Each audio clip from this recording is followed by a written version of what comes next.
السلام علیکم زه صاحب زبان انصاف نیوز نه تاسو په خدمت سره غولای د ښځینه هسپتال سے موجود یو چې اس د 10 منټه بعد د ایڈز پروګرام ته میز د پروګرام یو غوړیه و د ډاکټرانو سره چې کی میز انټرویو نه کوي هغه وګورئ ارسی چې ورشي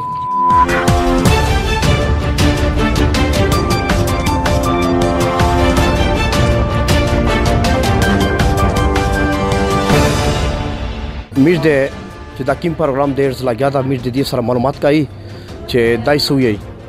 السلام علیکم زما نوم دی قاضي احمد او زه په KGN کې ایز اے لیبارٹری ٹیکنیشین کار کوم په ایڈز ڈپارٹمنٹ کې. ہمارا مسئلہ جو ہے آج کل یہ HIV جو ہے نا ابھی تک ہیپاٹائٹس B اور C کے ساتھ ہمارا مسئلہ تھا. ہیپاٹائٹس B اور C ہمارے ساتھ پرابلم تھا کہ اس کا ٹریٹمنٹ کس طرح ہو جائے.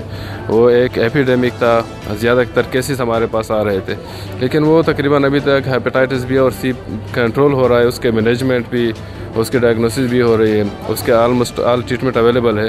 ابھی HIV جو ہے ہمارا بہت زیادہ مسئلہ ہے, خاص کر بنوں ایریا میں ہمارے لیے بہت مسئلہ ہے. HIV پازیٹیو پیشنٹ اکثر ہوتے ہیں, فارن سے بھی آتے ہیں. یہاں پہ IV ڈرگ ایبیوزر کیسز بھی ہے, سیکچوئل ایبیوزر کیسز بھی ہے.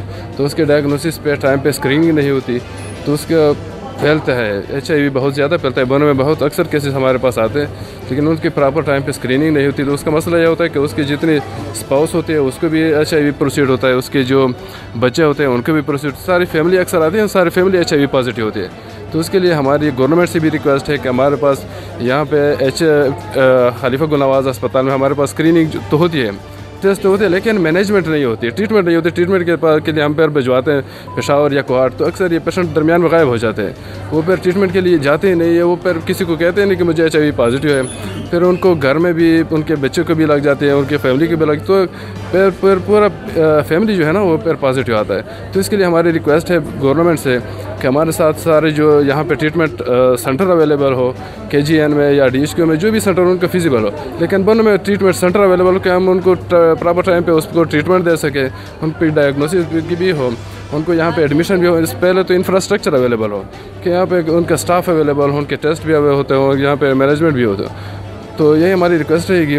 بڑی آپ کی بڑی مہربانی کہ آپ یہاں پہ آئے, میڈیا والوں کی بھی ہم شکریہ ادا کرتے ہیں. د ایڈز چې کیم پیشنٹ ایڈز سے مبتلا ای همیشي ما تاسو ته خپل ټلیفون نمبر دی په عام د رابطاو کې سنټر سره به تاسو ته غون معلومات دیر کېږي په باره شه او دا سره علاج نه منې کیو رښتا لکه ټریټمنټ یشتا دا وخت سره سره هغه چې کیم جراثیم دي د HIV ایڈز له هغه کمزوري کېږي او دغه علاج سره غون حل دغه علاج وکړي.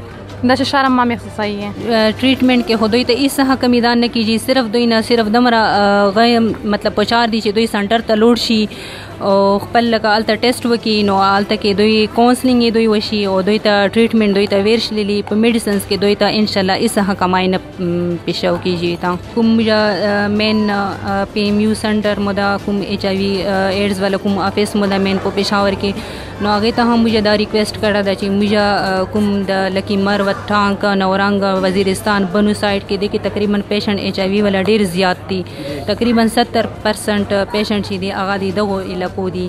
نو مجھے سر مدعا ډیر مطلب هغه د کوشش لګیا کړه دا چې مطلب دلته کې میډیسنز خارو شي دوی ته پورا ټریټمنٹ چې دوی ته مطلب ملويږي. د کوم HIV پیشنٹ چې دی چې دا مطلب مزید پېښور یا کوهاټ ته چې هغه نور نه سفر کیږي ځکه چې د کې هوزنه د غریبون حالت خوي چې هغه سره کریا هنوي.